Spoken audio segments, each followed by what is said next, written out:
নবীজি সাল্লাল্লাহু আলাইহি ওয়াসাল্লামের একজন সাহাবী ছিল রাবিয়া ইবনে কাব আল আসলামী রাদিয়াল্লাহু তাআলা আনহু। গরীব সাহাবী, আসহাবে সুফায় পড়ে থাকতো, সব সময় নবীজির খেদমত করত।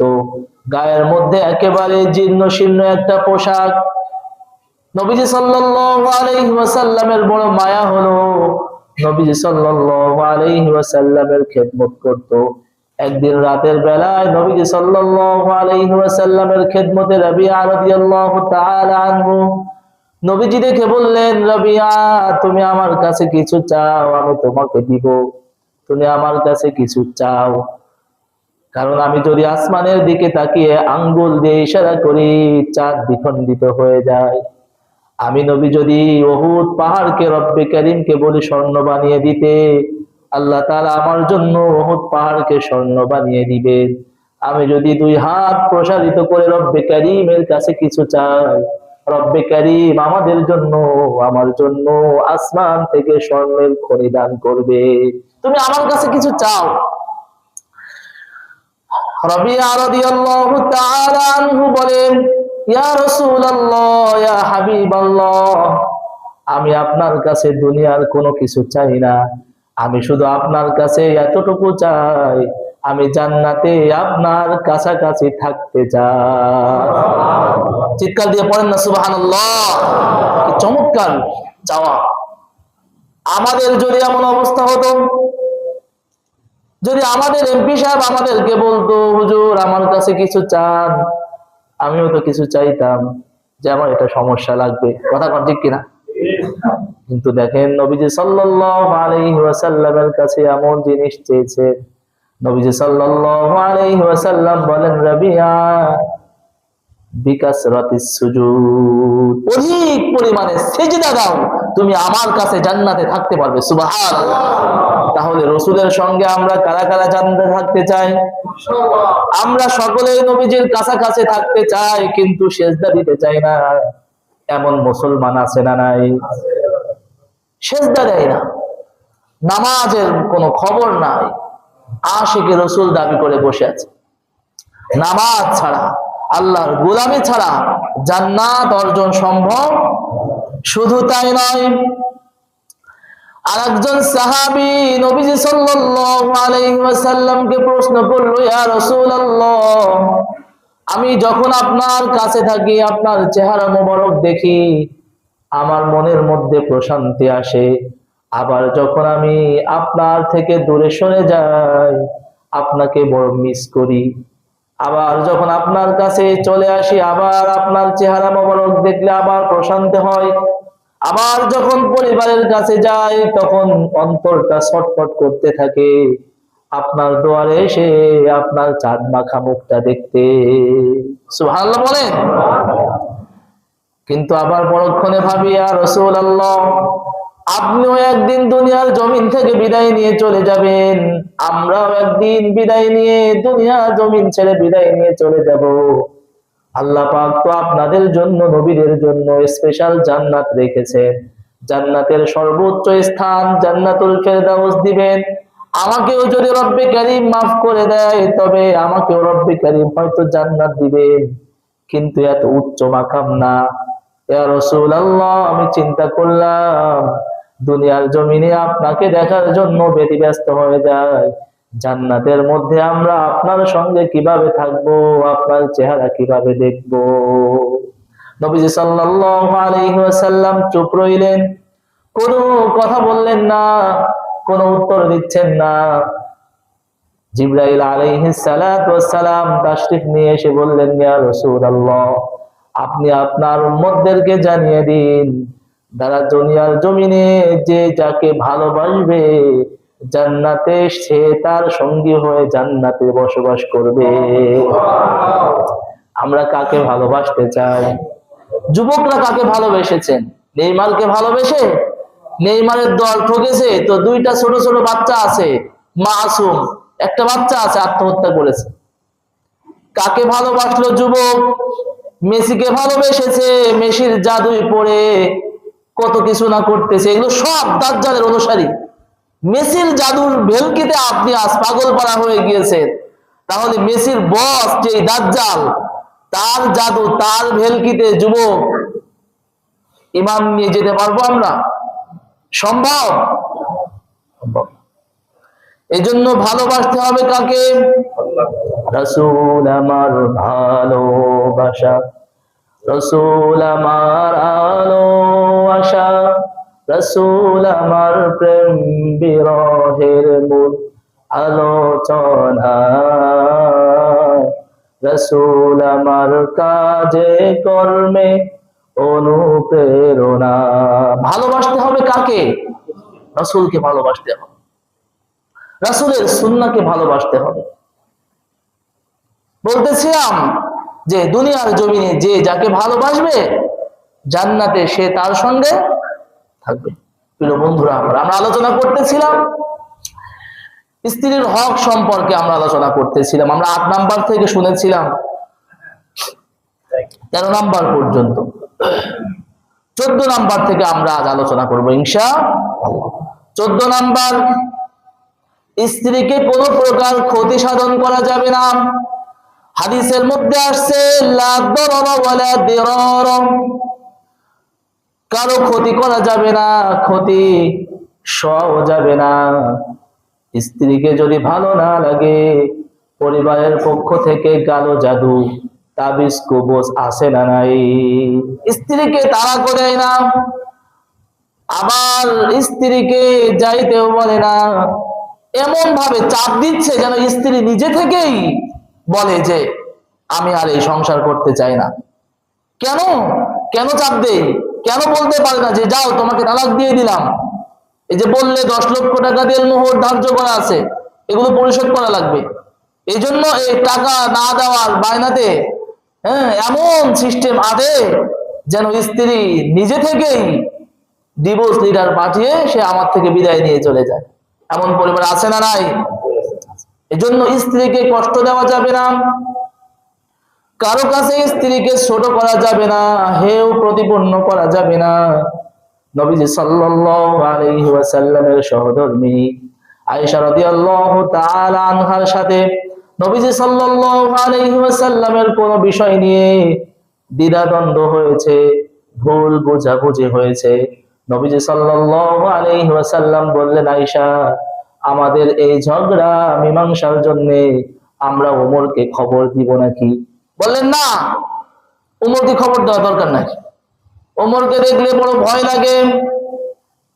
ওমর রাদিয়াল্লাহু তাআলা আনহুর কথা শুনলেই আমাদের বহু স্মৃতি মনে পড়ে যায়।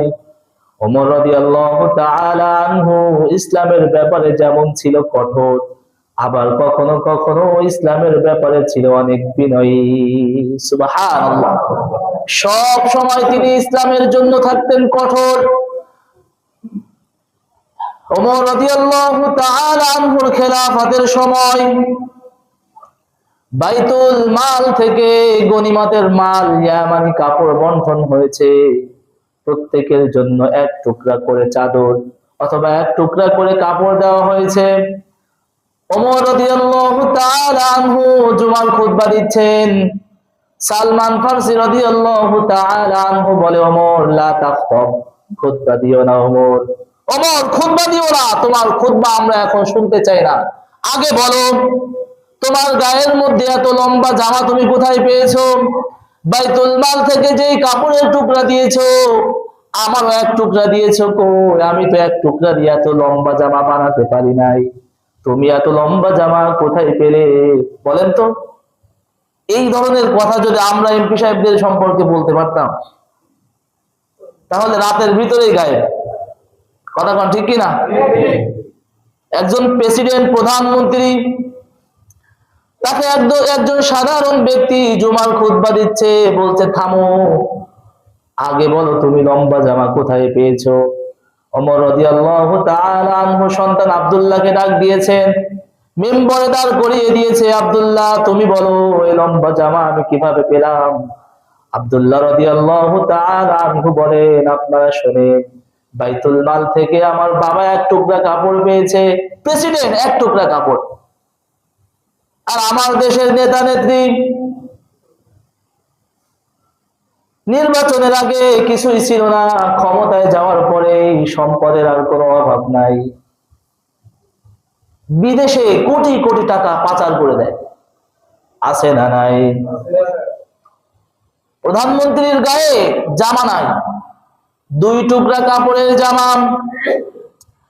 আব্দুল্লাহ রাদিয়াল্লাহু তাআলা আনহু বলেন, বাইতুল মাল থেকে আমাকে 1 টুকরা কাপড় দেওয়া হয়েছে। আমার 1 টুকরা কাপড় আমি আমার বাবাকে দিয়েছি, বাবার 1 টুকরা কাপড়, আমার 1 টুকরা কাপড়, 2 টুকরা কাপড় দিয়ে বাবার জুব্বা দেখে। শুধু তাই নয়, ওমর রাদিয়াল্লাহু তাআলা আনহু কখনো কখনো ইসলামের ব্যাপারে অনেক কঠোর ছিল।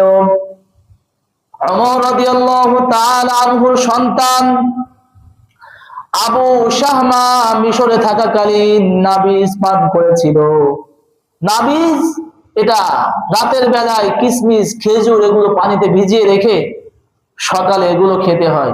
এটা যদি 2-5 দিন রেখে দেওয়া হয়, এটা পচে এর ভিতরে আলাদা একটা ঝাঁজ তৈরি হয়, এটা খেলে এলোমেলো হয়ে যায় আর কি। এটা খেয়েছেন। তৎকালীন মিশরের যে গভর্নর ছিল তিনি তাকে শাসন করেছেন, শাস্তি দিয়েছেন, বেদরাঘাত করেছেন। এই খবরটা ওমর রাদিয়াল্লাহু তাআলা আনহুর কানে গেল। ওমর রাদিয়াল্লাহু তাআলা আনহু বললেন, প্রেসিডেন্টের ছেলে, প্রধানমন্ত্রীর ছেলে, এই জন্য স্বজন প্রীতি হয়েছে, তাকে মদিনায় পাঠিয়ে দাও, তোমার এই শাস্তি হয় নাই। ওমর রাদিয়াল্লাহু তাআলা আনহু নিজে সামনে দাঁড়িয়ে থেকে 80টা বেদরাঘাত করেছে। সুবহানাল্লাহ। ইসলামের ব্যাপারে অনেক কঠোর ছিলেন, ইনসাফ ছিল তাদের মধ্যে। শুধু তাই নয়, মদিনার চারণভূমিতে ওমর রাদিয়াল্লাহু তাআলা আনহু একবার উট গুলো দেখার জন্য গেলেন। যে দেখে একটা মোটা তাজা একটা উট, উটের পালের মধ্যে এত স্বাস্থ্যবান একটা উট দেখে জিজ্ঞেস করলো, এই উটের মালিক কে? রাখাল বলল, এই উটের মালিক আমিরের সন্তান আব্দুল্লাহ। ডাকো আব্দুল্লাহকে। তুমি ব্যবসা শুরু করেছো কবে থেকে? টাকা কোথায় পেয়েছো? এত বড় উট তুমি কিভাবে কিনলে? বলে, বাবা আমার কাছে যেই টাকা ছিল আমি একটা রোগা উট, একটা জীর্ণ শীর্ণ একটা রোগা উট, দুর্বল উট আমি ক্রয় করেছিলাম, এটাকে আমি সরকারি চারণ ভূমিতে মোটাতাজা করার জন্য ছেড়ে দিয়েছি। ওমর রাদিয়াল্লাহু তাআলা আনহু বলে, তাই তো হইছে, রাখালেরা প্রেসিডেন্টের ছেলের উট এই জন্য বেশি আদর সোহাগ করেছে, ঘাস ভালো ভালো ঘাসগুলো তাকে খাওয়াইছে এবং পানিগুলো আগে পান করিয়েছে, এই জন্য এত এত মোটা তাজা হয়েছে। যাও এটা বাজারে বিক্রয় করো, তোমার আসল যে দাম, যেই টাকা দিয়ে তুমি ক্রয় করেছো, এটা রেখে বাদ বাকি সব টাকা সরকারি খাতে বাইতুল মালে জমা করে দাও। করেন না সুবহানাল্লাহ? কি বিচার ব্যবস্থা ছিল, কি ইনসাফ ছিল।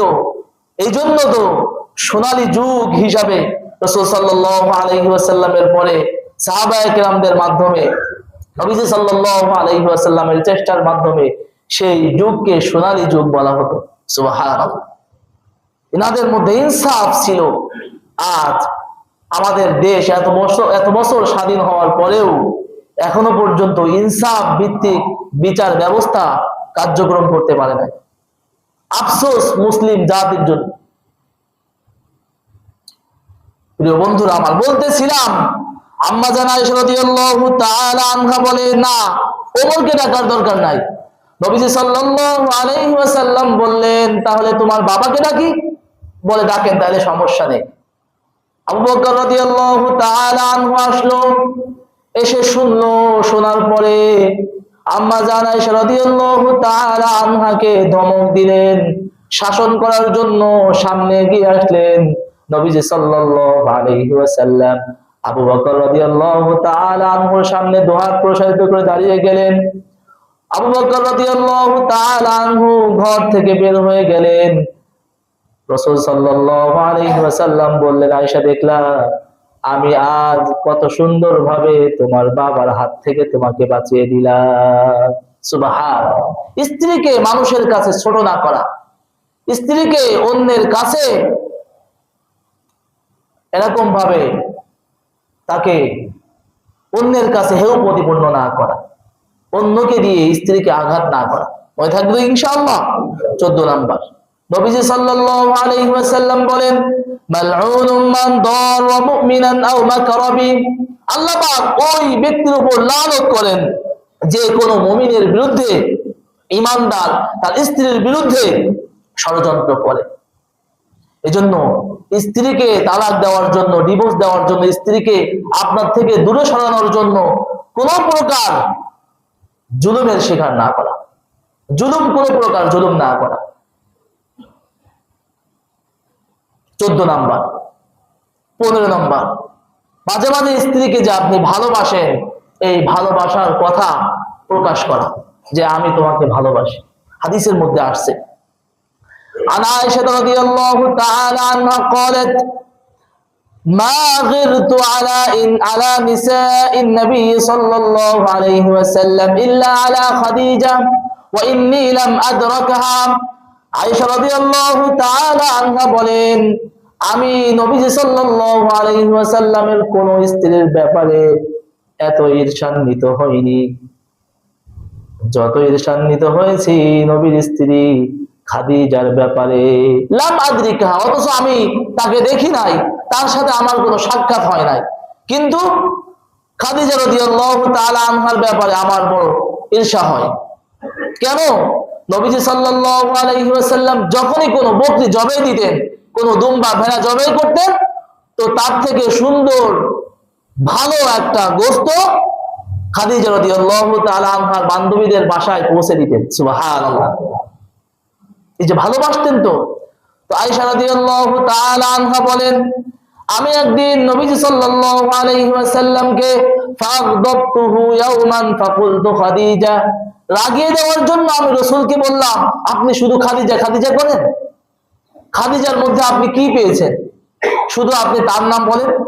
নবীজি সাল্লাল্লাহু আলাইহি ওয়াসাল্লাম বলেন, আয়েশা শোনো, আল্লাহ তাআলা খাদিজার ব্যাপারে আমার হৃদয়ের মধ্যে মহব্বত ঢুকিয়ে দিয়েছে। সুবহানাল্লাহ, সুবহানাল্লাহ। এজন্য স্ত্রীকে মাঝে মাঝে যে ভালোবাসার কথাগুলো জানিয়ে দেওয়া। 16 নাম্বার, কাজের মাধ্যমে স্ত্রীকে ভালোবাসার কথা জানিয়ে দেওয়া। সাহাবায়ে কেরাম রাদিয়াল্লাহু তাআলা আনহুম আজমাইন একদিন আয়েশা রাদিয়াল্লাহু তাআলা আনহাকে জিজ্ঞেস করলেন যে নবীজি সাল্লাল্লাহু আলাইহি ওয়াসাল্লামের বাসার আমলটা কেমন ছিল। নবীজি সাল্লাল্লাহু আলাইহি ওয়াসাল্লাম বাসায় যখন থাকতেন কিভাবে আমল করতেন, কেমন ভাবে সময় অতিবাহিত করতেন। আয়েশা রাদিয়াল্লাহু তাআলা আনহা বলেন, ইয়াখসিফুনা আলা, আমি দেখতাম নবীজি সাল্লাল্লাহু আলাইহি ওয়াসাল্লাম নিজ হাতে জুতাগুলো সেলাই করতেন। যখন কাপড় পরিষ্কার করার সময় আসতো নিজ হাতে কাপড়গুলো ধুইতেন। যখনই নিজের কোনো কাজের প্রয়োজন হতো নিজ হাতে সব কাজগুলো করার চেষ্টা করত। সুবহান। আমরা কয়দিন আমাদের কাপড়গুলো আমরা পরিষ্কার করি বলেন তো? আমাদের তো কাপড় পরিষ্কার করার সময় নাই, কিন্তু নবী সাল্লাল্লাহু আলাইহি ওয়াসাল্লাম নিজ হাতে জুতা পর্যন্ত সেলাই করত। সুবহানাল্লাহ। আর আমাদের তো জুতা সেলাই করার কোনো প্রয়োজন হয় না, জুতা ছেড়ার আগে আমাদের আর একটা চলে আসে। আল্লাহ পাক কি পরিমাণ নিয়ামত আমাদের জন্য দিয়েছে, সুবহানাল্লাহ। কিন্তু আজ আমরা এই নিয়ামতের কদর করি কয়জন বলেন? এমন কতজন খুঁজতে পাওয়া যাবে যে জুতা সেলাই করে পড়তে হয় না, জুতা ছেড়ার আগে আগেই নতুন জুতা বাসায় চলে আসে। এমন ব্যক্তি এখানে আছে না নাই বলেন? এত নিয়ামত পাওয়ার পরেও আমাদের আমল, আমাদের রুকু সেজদা, এটা রব্বে কারীমকে খুশি করার মতো না। প্রিয় বন্ধুরা, আসুন আমরা আল্লাহ পাকের দেওয়া নিয়ামতের শুকরিয়া আদায় করি। আমরা শুকরিয়া আদায় করবো তো ইনশাআল্লাহ। আল্লাহ পাক আমাদের প্রত্যেকটা নিয়ামতের কদর করার তৌফিক দান করেন। আমিন বলেন, আমিন। শুধু তাই নয়, 18 নাম্বার, স্ত্রীর ভরণ পোষণের ব্যবস্থা করা। 19 নাম্বার, স্ত্রীকে মোহর পরিশোধ করা। স্ত্রীর মোহর কি পরিশোধ করা। এইখানে আমাদের মধ্যে অনেক ভেজাল আছে। আমরা স্বর্ণ গহনা দিয়ে স্ত্রীর মোহর পরিশোধ করে থাকি, কিন্তু অনেকের এই মোহর কিন্তু আদায় হয় না। যদিও স্বর্ণ গহনা দিয়ে কি 5 লক্ষ টাকা দেনমোহর বেঁধেছে, তো 5 লক্ষ টাকার স্বর্ণ গহনা দিয়েছেন, কিন্তু অনেকের আদায় হয় না। কিভাবে বলি শোনেন। স্বর্ণ দিয়েছেন আপনি আপনার স্ত্রীকে, স্ত্রীর সেই অধিকার নাই এই স্বর্ণ বিক্রি করার, স্ত্রীর অধিকার নাই এই স্বর্ণ তার বাবাকে দিয়ে দেওয়ার, স্ত্রীর অধিকার নাই এই স্বর্ণ দিয়ে স্ত্রী যা ইচ্ছা তাই করবে, এই ব্যাপারে আমার কোনো মাথা ব্যথা নাই। তাহলে আপনি কিভাবে দেনমোহর দিলেন আপনার স্ত্রীকে? দেনমোহর তো স্ত্রীকে একেবারেই দিয়ে দেবে, এটা ফরজ, এটা আপনাকে দিতে হবে, এটা স্ত্রী আপনার কাছে পাওনাদার। আর কিছু দেওয়া মানে কি দাবি রাখা? কিছু দিলে দাবি রাখলে সেটা কি দেওয়া বলে? কথা বলেন না। এজন্য অনেকেই বলে যে মোহরে ফাতেমি হলো সুন্নাহ। না, মোহরে ফাতেমি এটা সুন্নাহ না, এটা আমরা বরকতের জন্য বলে থাকি, বরকতের জন্য করে থাকি। যে রাসূল সাল্লাল্লাহু আলাইহি ওয়াসাল্লাম তার মেয়ে এবং তার জামাতা আলী রাদিয়াল্লাহু তাআলা আনহুকে যেই মোহর ধার্য করে দিয়েছিল, এটার মধ্যে বরকত আছে, কিন্তু এটা সুন্নাহ না। সুন্নাহ হলো যার যতটুকু সামর্থ্য আছে ওই সামর্থ্য অনুযায়ী দেনমোহর ধার্য করা, এটাই সুন্নাহ। এটাই কি সুন্নাহ। নিজের বংশীয় মর্যাদা, নিজের বংশীয় গৌরব, এটাকে জাহের করার জন্য সেখানে দেনমোহর 10 লাখ 20 লাখ পর্যন্ত বাঁধে, 1 লাখ টাকাও দেয় না। আছে না নাই? এটা ধোঁকা দেওয়া। দেনমোহর বাঁধতে হবে যতটুকু সামর্থ্য আছে, আপনি যতটুকু দিবেন অতটুকুই বাঁধতে হবে। আরে বাবা, এখন তো এই নিয়াতে বাঁধে যে জামাই যদি কখনো ছেড়ে দেয়, তো এই দেনমোহর বাঁধলে পুরো অঙ্কের একটা টাকা, হয়তো তালাক দিতে তার কলিজার মধ্যে কি ভয় কাজ করবে। এটা কোনো কথা না। স্ত্রীকে না রাখতে চাইলে বর্তমান মানুষের মাথায় কত কুবুদ্ধি আছে, কত সিস্টেম আছে, স্ত্রীকে এমন ভাবে আঘাত করবে স্ত্রী নিজেই চলে যাবে ডিভোর্স লিটার পাঠিয়ে। আছে না নাই? এমন হয় কি হয় না বলেন? হচ্ছে। এজন্য না, দেনমোহর বাঁধতে হবে যতটুকু আপনার সামর্থ্য আছে, যতটুকু আপনি দিতে পারবেন অতটুকু বাঁধতে হবে, এর বেশি বাঁধা যাবে না। তাহলে স্বর্ণ গহনা দিয়ে যদি আপনি স্ত্রীর দেনমোহর শোধ করতে চান, পরিশোধ করতে চান, তাহলে স্ত্রীকে বলা যে এই স্বর্ণ দিলাম, গহনা দিলাম, এটা তোমার দেনমোহর বাবদ, এই স্বর্ণের উপর, এই গহনার উপর আমার কোনো দাবি দাবা নাই। স্ত্রী যদি তার বোনকে একটা স্বর্ণের টুকরা দিয়ে দেয়, তাহলে যদি আপনি আর মা, আপনার বোন, আপনার বাবা, আপনি যদি আবার প্রশ্ন করেন, আমি তোমাকে স্বর্ণ দিয়েছি, আমার বাবা তোমাকে এই জিনিসটা দিয়েছিল, তুমি সেটা কেন তোমার বোনকে দিলা? তাহলে কি দেওয়া বলে? বলেন না, দেওয়া বলবে। এজন্য যেটা আপনি দেনমোহর হিসাবে দিবেন সেটা তার, সেটা দিয়ে সে যা করুক এটা তার ব্যাপার। এটার ব্যাপারে আমাদের কোনো প্রকার কথা বললে সেটাকে দেনমোহর বলা যাবে না। মনে থাকবে তো ইনশাআল্লাহ? ইনশাআল্লাহ। প্রিয় বন্ধুরা, আমরা যতটুকু শুনলাম, স্ত্রীর প্রত্যেকটা হক আমাদের যথাযথ পালনের তৌফিক দান করেন। আমরা অতি সংক্ষেপে 1 মিনিটের মধ্যে, 2 মিনিটের মধ্যে আমরা প্রথম থেকে একবার এই 19টা আমরা শোনাচ্ছি ইনশাআল্লাহ। 1 নাম্বার, স্ত্রীর সাথে ভালোভাবে সৎভাবে বসবাস করা। 2 নাম্বার, স্ত্রীকে ধর্মীয় শিক্ষা দেওয়া, এগুলো সব স্ত্রীর অধিকার। 3 নাম্বার, একাধিক স্ত্রী থাকলে প্রত্যেকের মধ্যে সমতা বন্টন করা। 4 নাম্বার, স্ত্রীর সব ভুলগুলোকে ধরে ধরে স্ত্রীকে আঘাত না করা, কষ্ট না দেওয়া, মাঝে মধ্যে কিছু কিছু ভুল দেখেও না দেখার ভান করা। 5 নাম্বার, স্ত্রীর চেহারার উপরে আঘাত না করা, স্ত্রীকে গালিগালাজ না করা। 6 নাম্বার, স্ত্রীর সাথে মাঝে মধ্যে ইসলামিক ঐতিহাসিক ভালো ভালো যে গল্পগুলো আছে এগুলো করা। 9 নাম্বার, কোনো ভালো কাজ, 7 নাম্বার, কোনো ভালো কাজে স্ত্রী যদি বাইরে যাওয়ার জন্য অনুমতি চায়, তাহলে যদি আপনি পরিবেশ ভালো মনে করেন তাহলে অনুমতি দিয়ে দেওয়া। 8 নাম্বার, প্রয়োজন ছাড়া স্ত্রীকে ঘর থেকে বের করে না দেওয়া, স্ত্রীর থেকে আলাদা না থাকা। 9 নাম্বার, স্ত্রী যেমন আপনার কাছে পরিপাটি হয়ে থাকে, সুন্দর হয়ে থাকে, আপনিও স্ত্রীর কাছে এভাবে পরিপাটি হয়ে যাবেন, পরিপাটি হয়ে থাকবেন, এটা স্ত্রীর অধিকার। 10 নাম্বার, স্ত্রীর বিশেষ চাহিদার উপর গুরুত্ব দেওয়া। 11 নাম্বার, স্ত্রীকে মাঝে মাঝে আনন্দ বিনোদনের জন্য বাইরে নিয়ে যাওয়া, বিভিন্ন জায়গায়, ভালো ভালো জায়গায় নিয়ে যাওয়া। 12 নাম্বার, স্ত্রীর প্রতি ভালো ধারণা রাখা, স্ত্রীকে বারবার সন্দেহ না করা। 13 নাম্বার, স্ত্রীর যে গোপন বিষয়গুলো আছে এগুলো বন্ধুদের সাথে শেয়ার না করা। 14 নাম্বার, স্ত্রীকে কোনো প্রকার ক্ষতি সাধন না করা, স্ত্রীর মোহর পরিশোধ করা।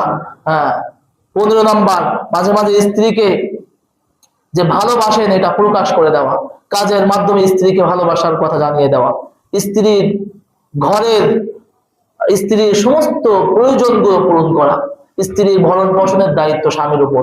তো আল্লাহ তাআলা আমাদের সকলকে যতটুকু বললাম প্রত্যেকটা সহিহ কথাগুলো আমাদেরকে আমাদের তৌফিক দান করেন। আমিন। আখির দাওয়ানা আলহামদুলিল্লাহি রাব্বিল আলামিন। আসসালামু আলাইকুম ওয়া রাহমাতুল্লাহি ওয়া বারাকাতুহু।